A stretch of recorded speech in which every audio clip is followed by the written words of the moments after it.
Bonjour à tous, j'espère que vous allez tous bien. Aujourd'hui, j'aimerais vous parler d'un de mes défauts, un de mes plus gros défauts en développement. J'ai tendance à saupoudrer mon code en JavaScript quand je débug, à le saupoudrer de console log. Alors pourquoi est-ce que c'est un défaut? C'est un défaut parce que ça a le risque de faire fuiter de l'information confidentielle. Ça a aussi le défaut de réduire la performance du code, ça ralentit le code. Et on peut faire mieux, je peux faire mieux, et si vous êtes comme moi, vous pouvez aussi faire mieux. Alors j'aimerais aborder ça sous 4 angles. Le premier, c'est en fait dans le cas où on est en développement, il y a des cas où on veut effectivement faire du log, où on veut tracer ce qui se passe. On va regarder des objets spécifiques et je vais vous montrer un petit peu comment on peut aller plus loin que console log, comment on peut faire mieux que console log quand on a vraiment besoin de débugger, de loguer des informations. Le deuxième point, c'est qu'en production, il y a des cas où on veut effectivement loguer des choses. Je vais vous montrer comment. Troisième point, comment est-ce qu'on peut faire pour débugger les logs en production tout en les gardant en développement. Quatrième point et le dernier, je vais vous montrer deux astuces, deux choses qui nous permettent dans un cas d'aller beaucoup plus précisément, beaucoup plus en profondeur que ce que permet console log. La deuxième de ces deux astuces, c'est quelque chose qui nous permet d'avoir une vision plus globale, de voir ce qui se passe sur l'ensemble des utilisateurs de l'application qui est en production. Allons-y. Alors si on ne se connaît pas encore, je me présente, je m'appelle David et pour moi, développer, c'est une passion et j'adore partager cette passion. Allez, c'est parti. Donc, console log, comment est-ce qu'on peut faire dans un premier temps pour aller plus loin? Eh bien, il faut savoir qu'il y a beaucoup plus que juste console log comme fonctionnalité dans la librairie console. Il y a par exemple la fonction table, console.table, qui permet d'afficher une table à partir d'un array ou à partir d'un objet en choisissant les colonnes qu'on veut faire afficher. Un peu équivalent, mais juste pour les objets, il y a le console.dir qui permet d'afficher, quand on a un objet qui est sous la forme d'une arborescence, d'afficher cette arborescence-là. Les fonctions console.time, console.log et console.end permettent de tracer le temps qui est passé dans une fonction. Le console.time permet de déclencher un timer. On peut mettre un label à cette fonction en passant en paramètre une string.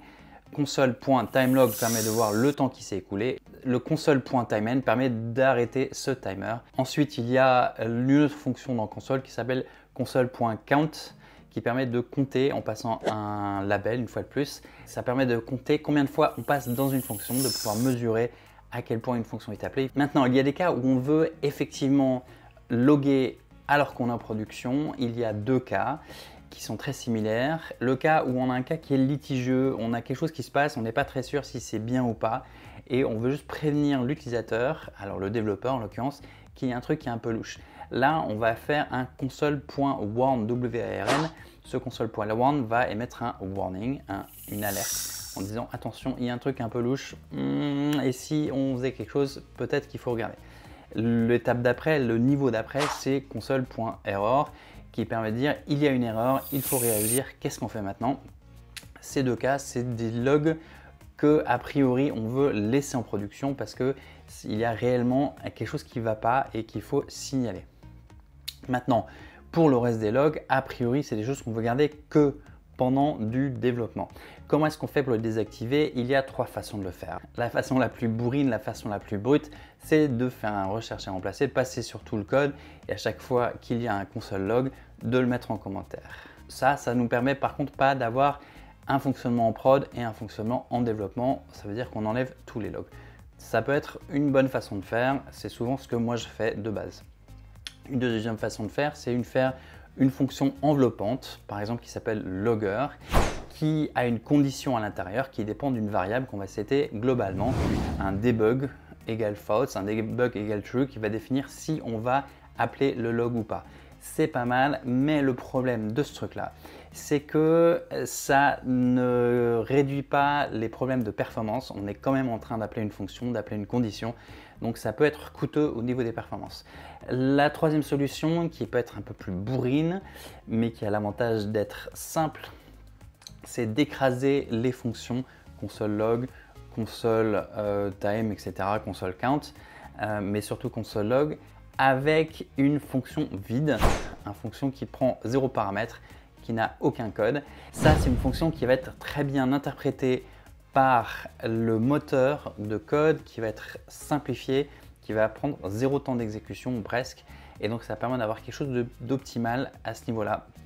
Donc, on fait console.log égale parenthèse, grosse flèche, accolade. Et du coup, on a écrasé console.log et on l'a remplacé par une fonction vide. Maintenant, tout ça, c'est bien, mais je vous avais promis 2 choses qui nous permettent d'aller plus loin. La première de ces choses, c'est qu'il est possible d'utiliser un debugger intégré au navigateur qui permet de faire tracer pas à pas, de voir exactement ce qui se passe, de rentrer en profondeur dans chaque fonction.